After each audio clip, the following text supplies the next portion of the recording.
한국을 연구한 하버드 교수가 백악관에서 들은 충격적인 질문이 공개됐습니다.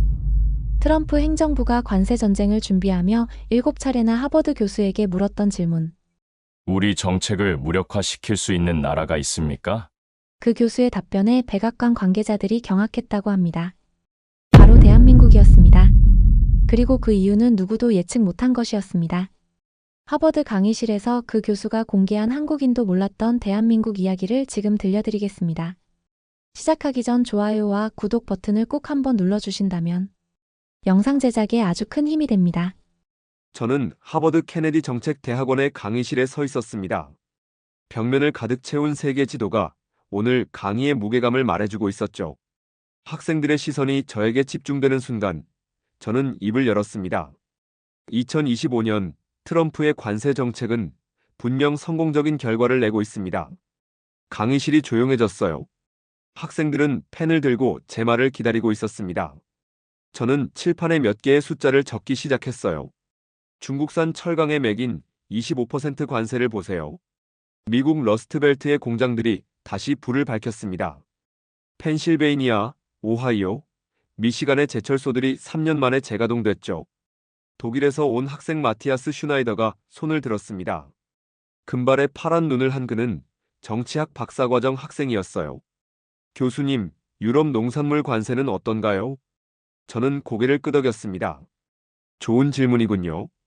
프랑스 치즈에 40%, 독일 맥주에 35% 관세를 매겼더니 어떻게 됐을까요?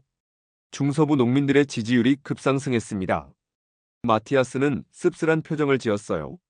제 고향 바이에른 농민들은 여전히 분노하고 있지만 미국에게는 확실히 이득이 된 것 같네요. 맞습니다. 저는 그의 솔직함에 감탄했습니다. 러시아와 이란에 대한 제재도 마찬가지예요. 국제 에너지 시장에서 미국의 영향력이 크게 늘었죠. 그때 뒤쪽에서 손이 올라갔습니다. 중국에서 온 장웨이 학생이었어요.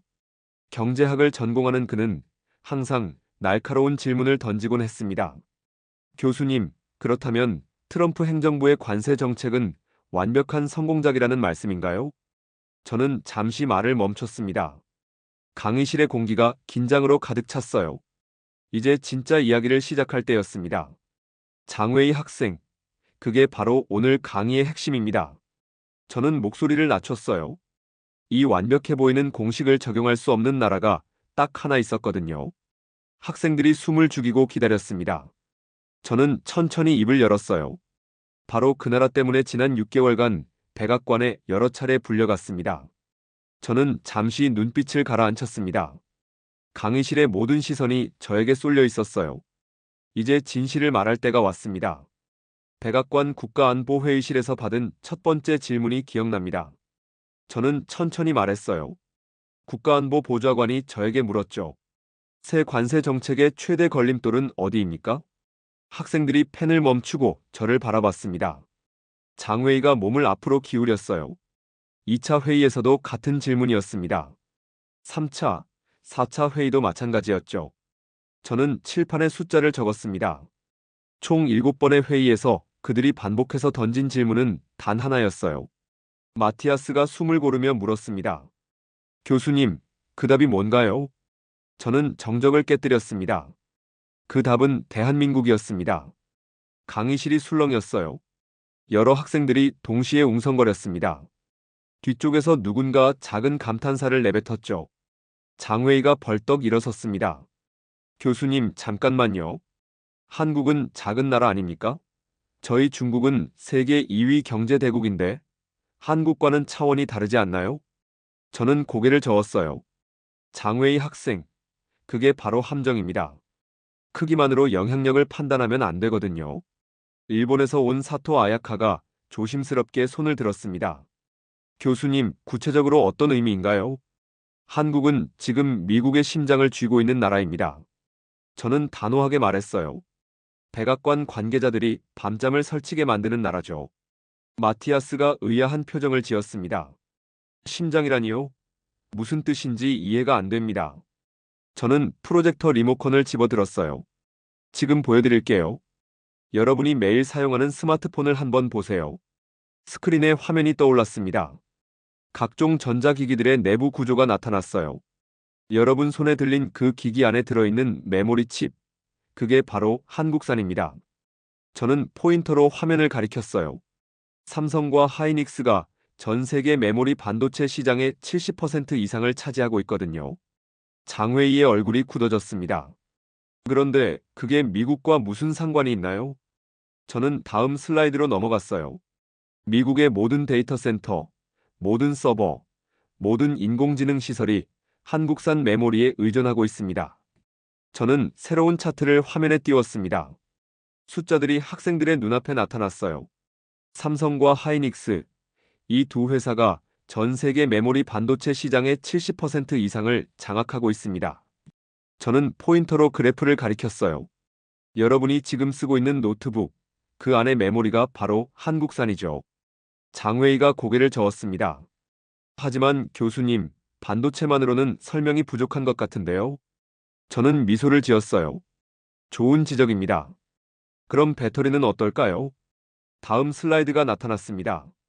LG에너지 솔루션과 SK온의 로고가 화면을 가득 채웠어요. LG와 SK가 테슬라의 핵심 배터리 공급업체입니다. 저는 목소리에 힘을 실었어요. 유럽 자동차 회사들도 마찬가지죠. 폭스바겐, BMW, 메르세데스 벤츠까지 모두 한국 배터리에 의존하고 있어요. 마티아스가 놀란 표정을 지었습니다. 독일 자동차 회사들까지요? 맞습니다. 저는 고개를 끄덕였어요. 더 놀라운 건 전기차 시장입니다. 새로운 차트가 등장했습니다. 현대자동차와 기아의 미국 내 판매량 그래프였어요. 현대와 기아가 미국 내 전기차 판매에서 2위권에 올라섰습니다. 저는 잠시 말을 멈췄어요. 테슬라 다음이 바로 한국 브랜드라는 뜻이죠. 사토 아야카가 숨을 고르며 말했습니다. 이런 상황에서 만약 한국에 관세를 부과한다면? 저는 목소리를 낮췄어요. 바로 그겁니다. 한국산 반도체와 배터리에 관세를 부과하는 순간 무슨 일이 벌어질까요? 강의실이 조용해졌습니다. 모든 학생들이 제 다음 말을 기다리고 있었어요. 서버가 멈춥니다. 저는 천천히 말했어요. 데이터 센터가 마비되죠. 전기차 생산 라인이 멈춰 서고요. 미국에서 온 학생 에단 밀러가 펜을 내려놨습니다. 교수님, 그럼 미국 국민들은? 정부를 먼저 비난할 겁니다. 저는 단호하게 답했어요. 이건 무역전이 아니라 자폭이거든요. 장웨이가 이 말을 찌푸렸습니다. 하지만 대체제를 찾을 수 있지 않나요? 저는 고개를 저었어요. 반도체는 10년, 배터리는 5년이 걸립니다. 완전히 새로운 공급망을 구축하는데 말이죠. 에단이 놀란 목소리로 물었습니다. 그렇다면 한국은 사실상 미국 경제의 생명줄이라는 말씀인가요? 저는 고개를 끄덕였어요. 정확한 표현입니다. 백악관이 한국을 함부로 건드리지 못하는 이유가 바로 그거예요. 저는 화면을 다시 전환했습니다. 1950년대 한국의 흑백 사진이 나타났어요. 폐허가 된 서울의 모습이었습니다. 여러분, 이 사진을 보세요. 저는 포인터로 화면을 가리켰어요. 불과 70년 전 한국의 모습입니다. 학생들이 숨을 죽이고 바라봤습니다. 전쟁의 상처가 생생한 사진이었어요. 1953년 한국의 1인당 국내 총 생산은 67달러였습니다. 저는 충격적인 숫자를 말했어요. 당시 아프리카 가나보다도 가난한 나라였죠. 장웨이가 놀란 표정을 지었습니다. 67달러요? 정말인가요? 저는 고개를 끄덕였어요. 세계은행 자료입니다. 그런데 지금은 어떨까요? 다음 슬라이드가 나타났습니다. 현재 서울의 화려한 야경이 화면을 가득 채웠어요. 작년 2024년 기준 한국은 세계 12위 경제대국입니다. 저는 목소리에 자신감을 실었어요. 수출 규모로는 세계 6위, 1인당 국내 총 생산은 36,000달러를 넘어섰죠. 마티아스가 감탄사를 내뱉었습니다. 믿을 수 없군요. 70년 만에 이런 변화가? 저는 새로운 차트를 보여줬어요. 더 놀라운 건 성장 속도입니다. 1960년부터 1990년까지 30년간 연평균 8.5%씩 성장했어요. 사토 아야카가 조심스럽게 말했습니다. 솔직히 일본에서는 아직도 한국을 과소평가하는 시선이 남아 있습니다. 저는 사토 아야카를 바라봤어요. 어떤 식으로요? 여전히 우리보다 뒤처진 나라라고 생각하는 사람들이 많아요. 사토 아야카는 솔직하게 말했습니다. 하지만 지금 교수님 말씀을 들으니 일본이 착각한 것 같군요. 저는 고개를 끄덕였어요. 일본만 그런 게 아닙니다. 전 세계를 넘어 한국인들까지 한국을 과소평가했죠. 에단이 손을 들었습니다. 교수님, 이런 기적 같은 성장의 비결이 뭔가요? 바로 그겁니다. 저는 중요한 포인트를 지적했어요. 한국은 위기를 기회로 바꾸는 특별한 능력이 있어요. 저는 새로운 슬라이드를 띄웠습니다. 한국 경제 발전사의 주요 사건들이 나열돼 있었어요. 1997년 외환위기 때도 그랬습니다. 저는 설명을 시작했어요. 대부분의 국가는 그런 충격에 무너지죠. 하지만 한국은 더 강해졌어요. 장웨이가 고개를 갸웃했습니다. 어떻게 그럴 수 있죠? 저는 미소를 지었어요. 그게 바로 한국만의 특별함입니다. 압력을 받을 때마다 더 강해지거든요. 저는 새로운 슬라이드를 보여줬습니다. 한국이 겪었던 주요 위기들의 연표가 나타났어요. 구체적인 사례들을 보겠습니다. 저는 포인터를 들었어요. 2016년 중국의 사드 보복을 기억하시나요? 장웨이가 불편한 표정을 지었습니다. 네, 알고 있습니다. 저는 차분하게 설명했어요. 중국이 한국 기업들을 대상으로 경제 보복을 가했죠. 롯데마트 문을 닫게 하고 한국 관광을 금지했습니다. 그래서 한국 경제가 큰 타격을 받았지 않나요? 장웨이가 물었어요. 저는 고개를 저었습니다. 오히려 반대였어요. 한국은 시장 다변화를 가속화했죠. 동남아시아, 인도, 유럽으로 수출선을 확대했습니다. 마티아스가 놀란 목소리로 말했습니다. 탈중국화를 더 빨리 진행했다는 뜻인가요? 정확합니다. 저는 새로운 그래프를 보여줬어요. 2019년 일본의 반도체 소재 수출 규제도 마찬가지였죠. 사토 아야카의 얼굴이 굳어졌습니다. 그 일은 좀 민감한 문제네요. 저는 객관적으로 설명했어요. 일본이 한국의 핵심 반도체 소재 3개 품목의 수출을 제한했습니다.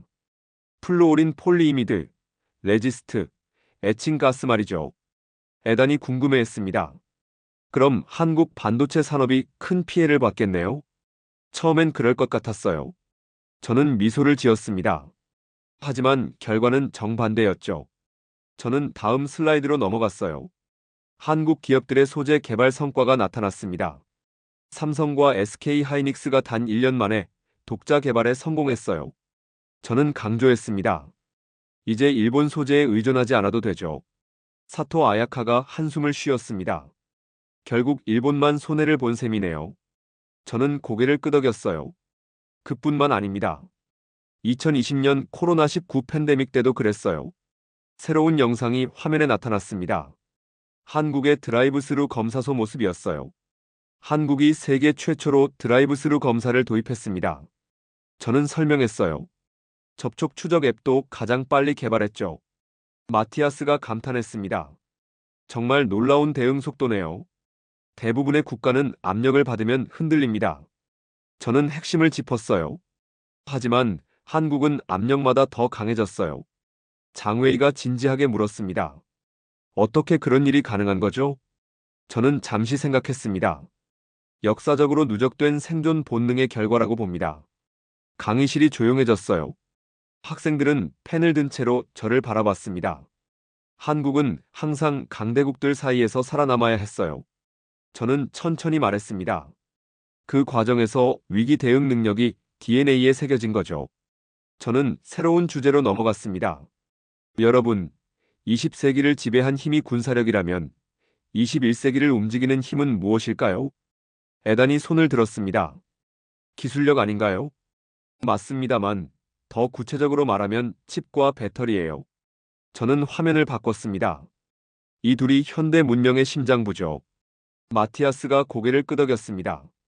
그런데 한국이 그 두 분야를 모두 장악하고 있다는 거군요. 그 비결이 뭔지 아시나요? 저는 새로운 차트를 보여줬어요. 한국인의 근로시간을 보겠습니다. 화면에 각국의 연간 근로시간이 나타났습니다. 2023년 기준 한국은 연간 1915시간입니다. 저는 숫자를 가리켰어요. 독일은 1349시간, 프랑스는 1511시간이죠. 마티아스가 놀랐습니다. 한국이 독일보다 500시간 이상 더 일하는군요. 일본도 1607시간이에요. 저는 계속 설명했습니다. 한국이 300시간 더 많아요. 사토 아야카가 감탄했습니다. 그럼 한국 사람들이 가장 열심히 일한다는 뜻이네요. 1980년대에는 더 대단했어요. 저는 과거 데이터를 보여줬습니다. 연간 2800시간을 넘었죠. 하루 평균 12시간 이상이었어요. 저는 잠시 말을 멈췄습니다. 그 시절 흥미로운 이야기가 하나 있어요. 학생들이 귀를 기울였습니다. 1980년대 한국의 아버지들은 한 달에 겨우 한두 번만 잠들지 않은 딸의 얼굴을 볼 수 있었다고 해요. 저는 씁쓸한 미소를 지었습니다. 참 웃기고도 슬픈 일이죠. 강의실이 조용해졌어요. 학생들이 그 말의 무게를 느끼고 있었습니다. 장웨이가 진지하게 물었습니다. 그렇게까지 해야 했나요? 그 시절 한국에는 빨리빨리 문화라는 게 있었어요. 저는 설명했습니다. 모든 일을 남보다 빨리, 더 치열하게 해야 살아남을 수 있었거든요. 삼성이 메모리 반도체 1위가 된 이유도 그거예요. 저는 구체적인 사례를 들었습니다. 24시간 3교대로 연구하면서 일본을 따라잡았죠. 마티아스가 놀란 목소리로 말했습니다. 이건 새로운 시대의 무기군요. 저는 고개를 끄덕였어요. 압도적인 근면성이 바로 한국의 경쟁력입니다. 저는 칠판에 다가가서 두 줄을 적었습니다. 학생들이 숨을 죽이고 지켜봤어요. 첫 번째 줄에는 한국의 관세를 매기면 미국 산업이 마비된다라고 적었습니다.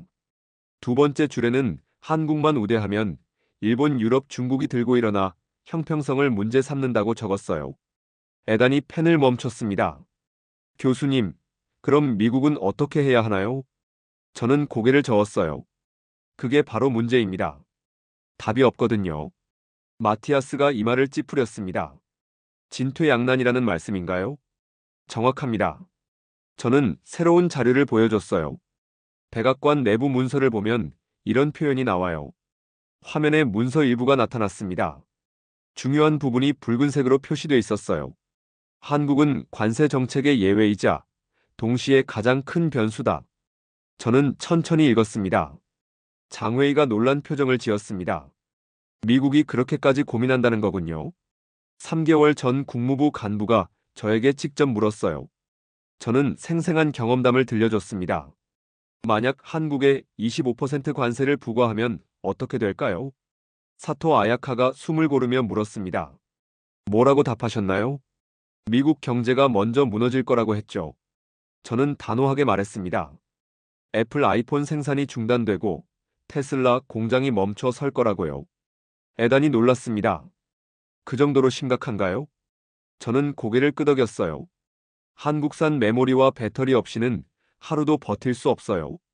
그럼 반대 상황은 어떨까요? 마티아스가 물었습니다. 한국만 예외로 둔다면요? 저는 씁쓸한 미소를 지었어요. 그것도 불가능해요. 일본이 가만히 있겠어요? 유럽연합이 납득하겠어요? 장웨이가 고개를 끄덕였습니다. 중국도 당연히 항의할 테고요. 바로 그겁니다. 저는 칠판의 두 줄을 다시 가리켰어요. 어느 쪽을 선택해도 문제가 생겨요. 저는 새로운 슬라이드를 보여줬습니다. 각국 통상대표부의 우려, 표명 문서들이 나열돼 있었어요. 지난달 일본 통상대표부에서 비공식 문서를 보냈어요. 저는 설명했습니다. 한국에만 예외를 두는 것은 불공정 무역이라는 내용이었죠. 사토 아야카의 얼굴이 붉어졌습니다. 죄송합니다. 제 나라 이야기라. 괜찮습니다. 저는 손을 저었어요. 이건 감정의 문제가 아니라 냉정한 현실이거든요. 결국 미국은 한국 때문에 완전한 진퇴양난에 빠진 겁니다. 저는 결론을 내렸어요. 강의의 끝이 다가오고 있었습니다. 저는 마지막 슬라이드를 준비하며 학생들을 바라봤어요. 여러분, 제가 아직 말하지 않은 것이 하나 있습니다. 저는 목소리에 무게를 실었어요. 학생들이 펜을 들고 기다렸습니다. 강의실의 공기가 긴장으로 가득 찼어요. 사실 백악관이 저에게 마지막으로 던진 질문은 다른 것이었어요. 저는 천천히 말했습니다. 에단이 궁금해했습니다. 어떤 질문이었나요? 저는 잠시 멈춘 후 폭탄 선언을 했어요. 한국이 만약 중국과 손을 잡는다면 어떻게 될까요? 강의실이 술렁였습니다. 학생들의 표정이 급변했어요. 마티아스가 놀란 목소리로 말했습니다. 설마 그런 일이? 가능성이 없지 않아요. 저는 새로운 차트를 보여줬습니다. 중국은 한국의 최대 교역국이거든요. 장웨이가 몸을 앞으로 기울였습니다. 구체적으로 어떤 시나리오 말씀인가요? 저는 충격적인 내용을 공개했어요. 만약 한국이 중국의 반도체와 배터리 기술을 전면 이전한다면? 사토 아야카가 숨을 고르며 말했습니다. 그럼 미국은? 완전히 게임이 뒤바뀌는 거죠. 저는 단호하게 말했습니다. 중국이 기술 패권을 잡게 되고 미국은 뒤처지게 돼요. 에단이 놀랐습니다. 그래서 백악관이 그렇게 신경 쓰는 거군요. 맞습니다. 저는 고개를 끄덕였어요. 한국은 미중 패권 경쟁의 진짜 열쇠를 쥐고 있는 거예요. 마티아스가 진지하게 물었습니다. 그럼 한국의 선택이 세계 질서를 바꿀 수 있다는 말씀인가요? 저는 마지막 결론을 내렸어요. 70년 전 폐허에서 시작한 나라가 이제 세계 패권의 향방을 좌우하는 위치에 올라선 거죠. 장웨이가 감탄사를 내뱉었습니다. 이건 정말 상상도 못했던 이야기네요. 강의실은 완전한 정적에 잠겼습니다. 모든 학생들이 한국이라는 나라의 진짜 힘을 깨닫고 있었어요. 저는 마지막으로 말했습니다. 이것이 바로 백악관이 가장 두려워하는 시나리오입니다. 70년이라는 짧은 시간 동안 대한민국이 이뤄낸 이 놀라운 변화를 보면서 우리는 때로 당연하게 여겨왔던 것들이 실은 얼마나 특별한 것이었는지 새삼 깨닫게 됩니다. 폐허에서 시작해서 세계 강대국들이 주목하는 나라가 되기까지 그 길을 걸어온 것은 바로 우리 모두의 아버지와 어머니였습니다. 그들이 흘린 땀과 노력이 오늘날 대한민국이 당당하게 세계 무대에 설 수 있는 토대가 되었죠. 백악관이 두려워하는 나라, 하버드에서 연구하는 나라가 된 대한민국. 이 모든 것이 하루아침에 이뤄진 게 아니라는 걸 우리는 너무나 잘 알고 있습니다. 오늘 이야기를 들으시면서 어떤 생각이 드셨는지 여러분의 경험과 기억 속에서 떠오른 것들이 있으실 겁니다. 우리가 함께 만들어온 이 나라의 이야기는 아직 끝나지 않았습니다. 영상 끝까지 함께 해주신 그 마음 잊지 않고 기억하겠습니다. 여러분의 구독과 좋아요, 그리고 남겨주신 생각 하나하나가 저희 코리아 공감의 다음 이야기를 만듭니다. 감사합니다.